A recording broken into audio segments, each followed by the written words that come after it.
Guys, welcome back with me, Jeremy Sangkoso. Dan kali ini aku mau jelasin mengenai beberapa website aku buat ini. MyScore, kayak biasa kemarin juga, cuma bedanya adalah kalau di sini Kak bisa tambahin produknya. Terus juga ini responnya langsung dari si API, bukan dari API orang lain, tapi API Kak sendiri. Kak bisa kasih lihat. Aku bisa kasih lihat kamu. Kalau di sini aku punya backend, backend yang lagi ngambil kakak. Ini backend-nya. Yang kemarin yang API Score, cuma nggak semua aku crafting ya ke dalam project ini karena kurang lebihnya agak banyak hal yang masih ini mikro aku makin dulu agak beberapa rute lah ya yang masih nggak bisa dipakai semua karena banyak aku paling cuma ngeraping di bagian si order.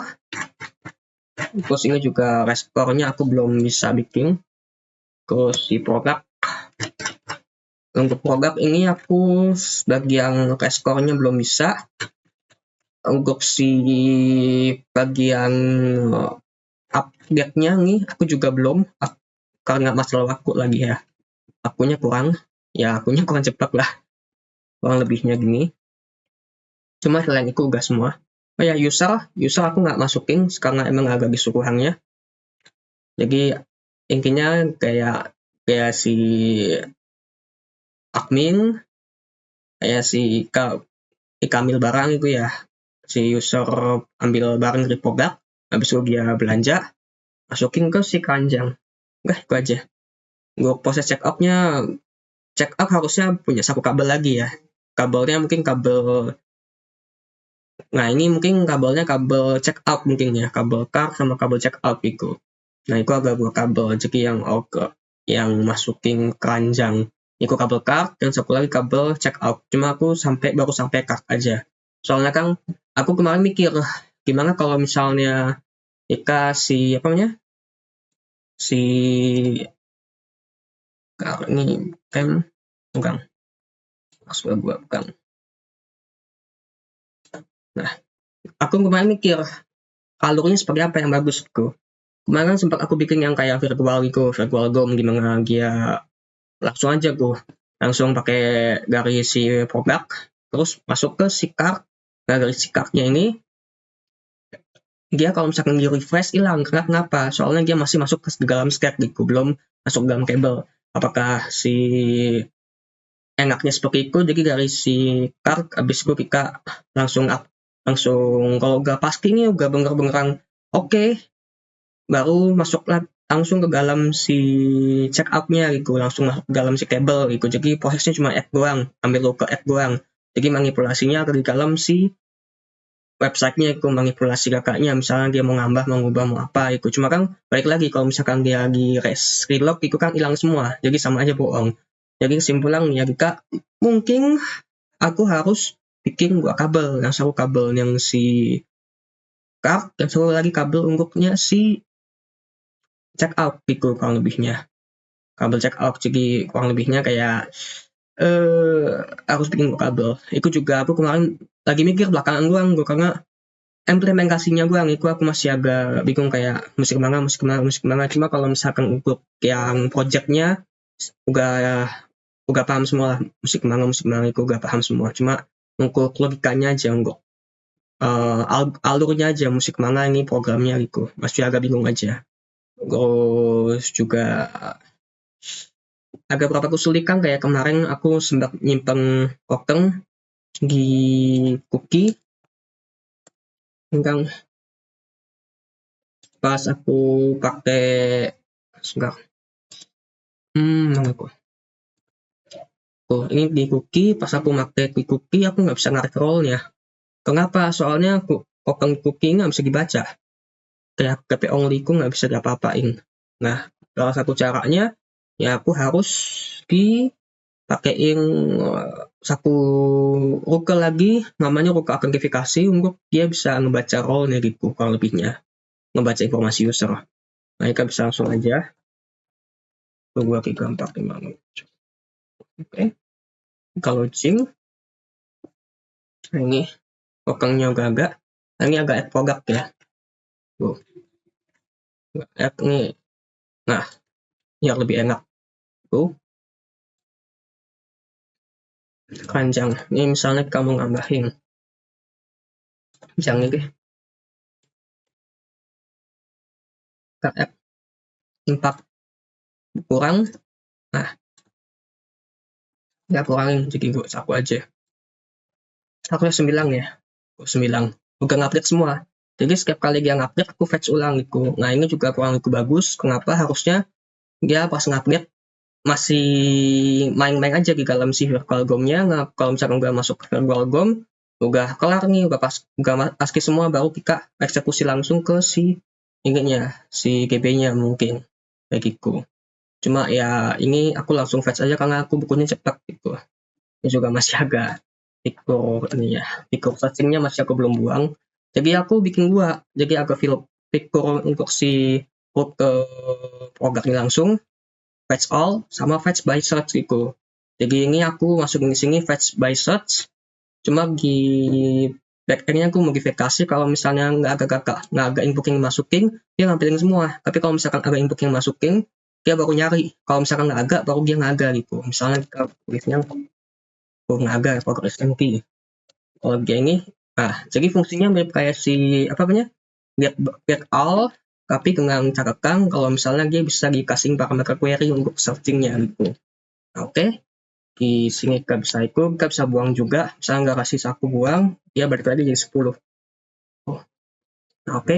Nah ini pas dibuang ya masuknya ke si soft ini ya, soft select ya. Jadi di kakak base-nya masih kita bisa lihat nih di mana ya?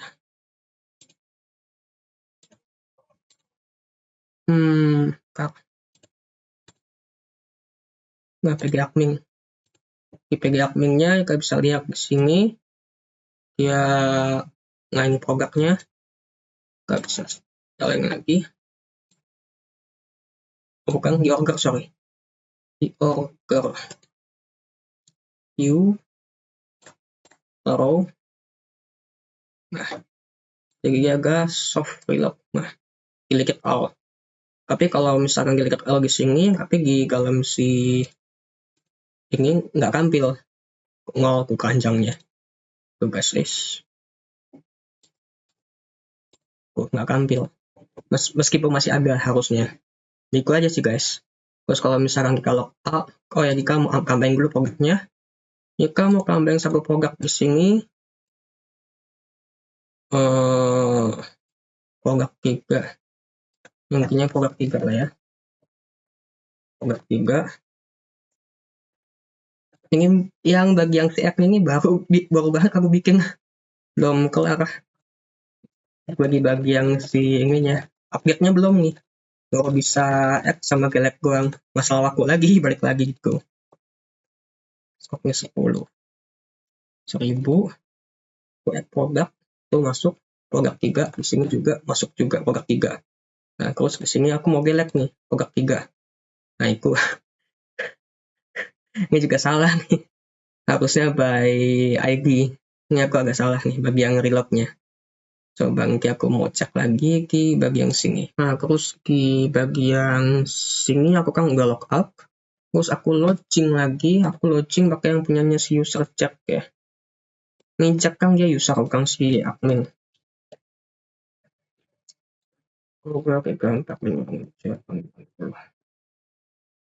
Ya, dia si combo X-nya nggak ada. Kalau misalkan kita maksain bakal X nggak bisa harusnya. Nggak bisa. Langsung dilempar lagi. Nggak mau dia. Itu guys kurang lebihnya. Nah, tinggal ke perbaikin barusan gue di sini. Di bagian sini harusnya dikasih namanya si ini. Tuh. Bagi langsung aja ke di barusan. Is log delete sama apa harus sama dengan log ID. Sini log product ID. Jadi dia ngerti, oh yang mana nih yang mau di login gitu. Kurang lebihnya.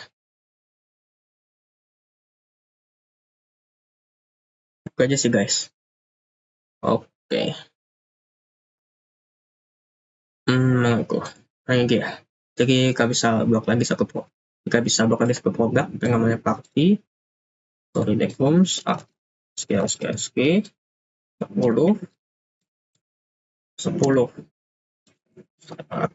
oke.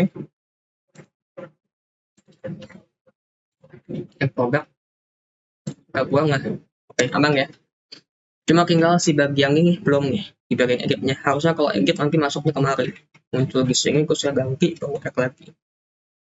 Ini belum. Itu aja sih guys. Terus kalau logout, tokennya hilang. Itu. Oke, kan dia bisa ngebaca token by itu juga. By apa namanya? By role. Kita masuk ke si front end ya. Nah ini ya. Oke, jadi di sini kita bisa lihat barusan di bagian front end. Kita satu-satu aja. Nah ini bagian front end, kita bisa lihat kalau misalkan kita ada yang namanya si app tuh. Ini aku pakai pembagian yang antara si global storage sama si lokal. Untuk kayak misalkan yang biasa-biasanya aku pakai lokal, tapi kalau untuk yang autentifikasinya aku pakai global gitu. Di sini yang kayak biasa pembongkar ini. Oh ya, aku langsung aja ya. Coba taruh ini readme-nya apa? Bukan. Ini buat yang sininya. Baik. Transaksi sama check out.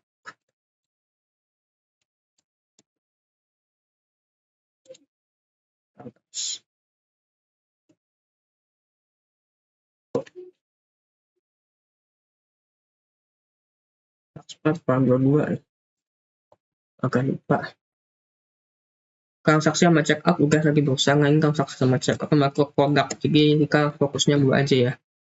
Kalau di sini kita nggak terlalu banyak logika, soalnya kan aku langsung fetching dari si API, jadi ya udah kita langsung postnya aja di situ. Karena di sini ada API-nya, langsung di bagian sini aja ya. Oh, service. Ini nggak pakai ini. Service. Nah, ini aku ambil access create. Terus ini buat handle errornya. Jadi errornya itu bisa aja nggak ada. Jadi dia mesti dikasihin pengisian dulu. Tapi kan kita nggak mau terus-terusan ngasih pengisian di bagian handle errornya. Maka dari itu ya udah aku bikin satu fungsi baru yang dia bisa ngampung errornya. Kalau error ini, kalau nggak ada nama errornya ya ini. Itu. Jadinya. Ini dia ambil data errornya, ini dia buang data errornya gitu. Masalah di sini doang sih. Bisa kosong di bagian responnya atau di bagian datanya bisa kosong. Jadi harus di handle pengisian kalau nggak ada gitu. Kan dari create kita masuk dalam si ini ke masing-masing tuh. Dari misalnya kita mau ke login, kita ke konteks dulu lah ya. Kita ke konteks ini buat validasi. Ini buat yang namanya app provider-nya. Nah ini app provider. Nah kita kan nyimpen yang namanya token di sini. Nah aku cuma nyimpen token doang, aku nggak nyimpen login apa segala macamnya, cuma nyimpen token sama set token, terus sama fetch token. Pokoknya token, set token sama fetch token gitu. Tuh. Token blok apa? Blok aku baca role-nya. Si set token itu blok apa? Blok aku apa namanya? Blok aku nge-setting si tokennya itu. Kalau misalkan logout kan harus nguling tokennya. Kalau misalnya kita fetch token untuk ini buat tiap kali kita mau apa namanya? Mau ngelakuin satu operasi, submit apa segala macamnya harus fetch dulu. Harus fetch ke kelahnya biar si UI-nya update gitu. Yang seharusnya sih kalau udah itu harusnya kita pastiin dulu benar-benar mau di-fetch itu. Baru kita fetch. Misalnya kalau kita udah ngerasa, oh ini oke, ngekaknya baru fetch gitu. Jadi agak manipulasi di bagian DOM-nya. Cuma aku nggak agak manipulasi bagian DOM-nya, langsung aku fetching aja semuanya. Karena manajemen aku juga baik lagi. Ini untuk di bagian fetch tokennya apa? Jadi aku bikin satu token namanya verify tokennya. Nah, untuk verify ini kembaliin yang namanya ID Gaka ID sama Gaka roll, bukan lagi namanya si token. Ika nggak ngembaliin token, tapi Ika ngembalinya si Gaka ID langsung. Nih, di bagian verify. Jadinya, jadi Ika nggak usah di token lagi, karena emang si apa namanya si cookie ini HTTP only yang Ika kirimin melalui request user. Maka dari itu ya nggak bisa dibaca. Cookie-nya nggak bisa diapa-apain, nggak bisa dibaca, nggak bisa kargap, nggak bisa diapa-apain, sangkong N-nya, jadi Ika harus pakai satu lagi namanya verify tokennya.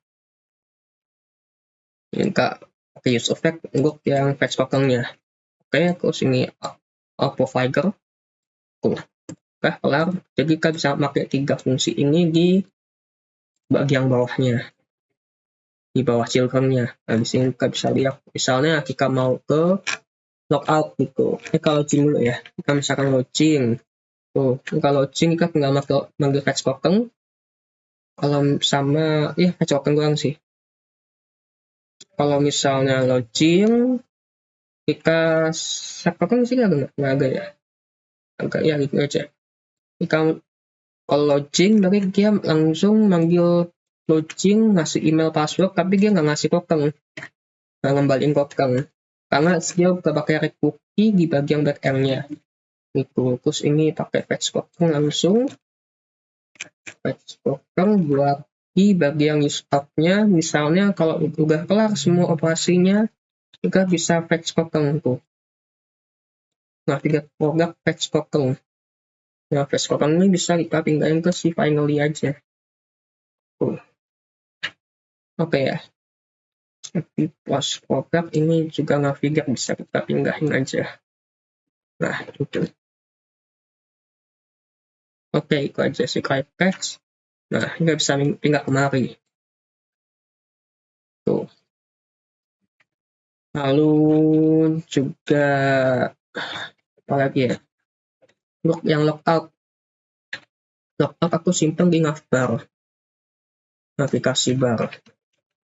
Logout-nya. Nah, ini logout. Dia nge-fetch-nya token sama set token. Dia nge-fetch token blok apa? Blok nih. Token di sini masuk ke mana? Nah, ini token blok ngecek. Ini admin nggak? Oh, kalau nggak admin nggak boleh buka bagian app-nya. Bagian menu atas app-nya. Kalau misalkan token doang, agak nggak, oh, produknya nggak boleh dibuka itu. Meskipun semua orang bisa pakai.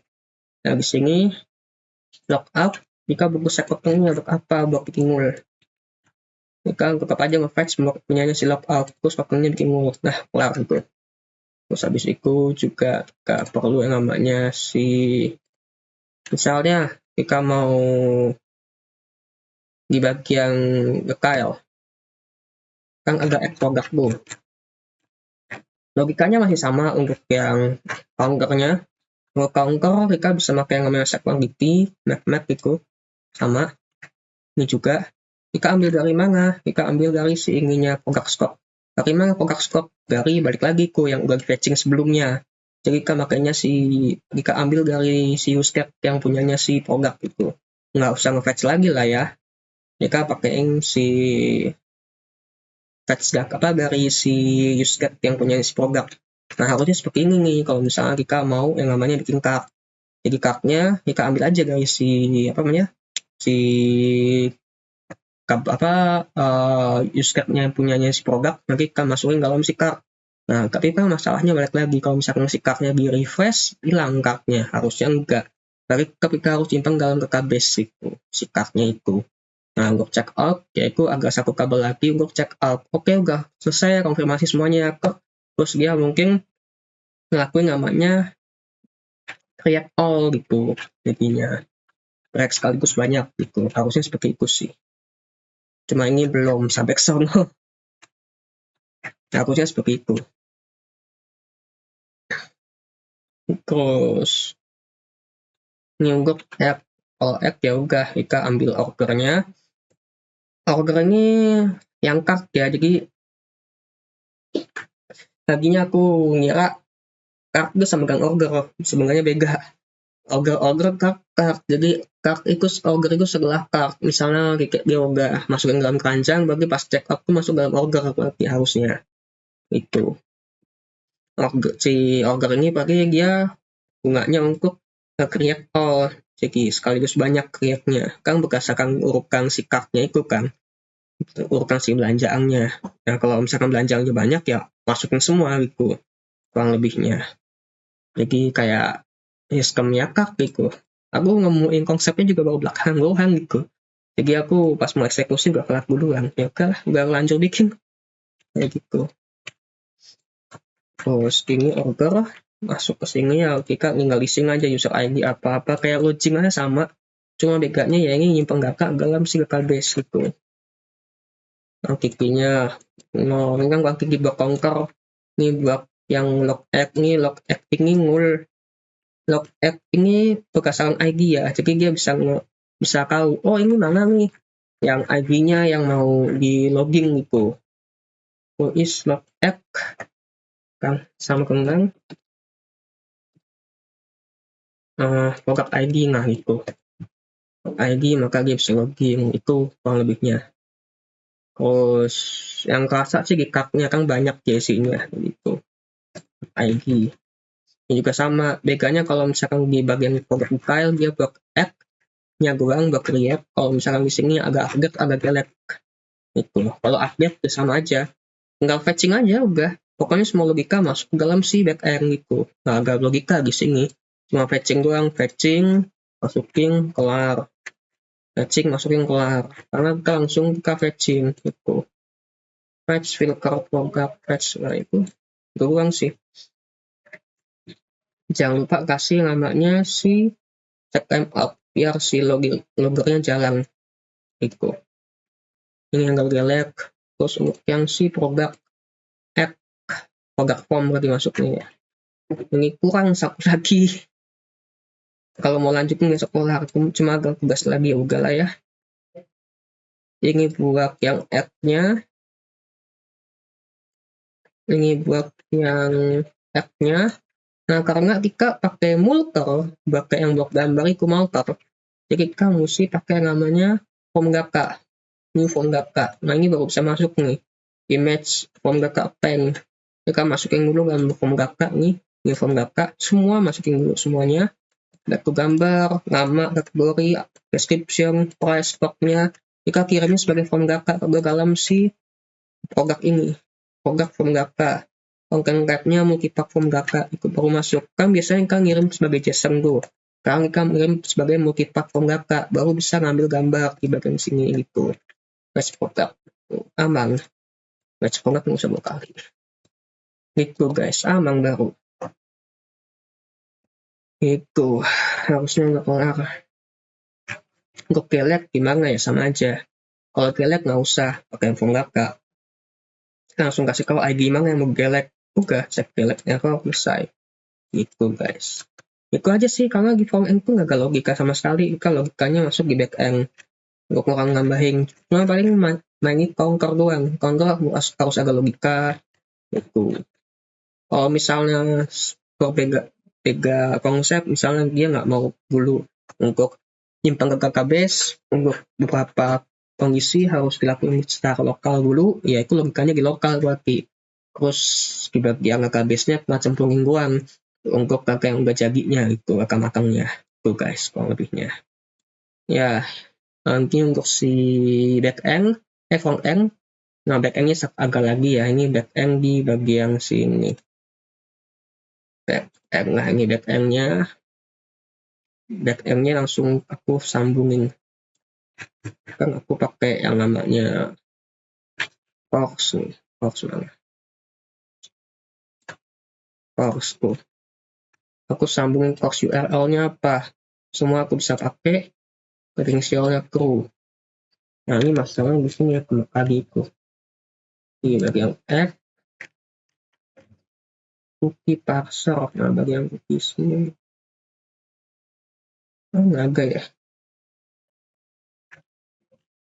Dia pas bagian login-nya. Pas bagian login. Login. Controller user.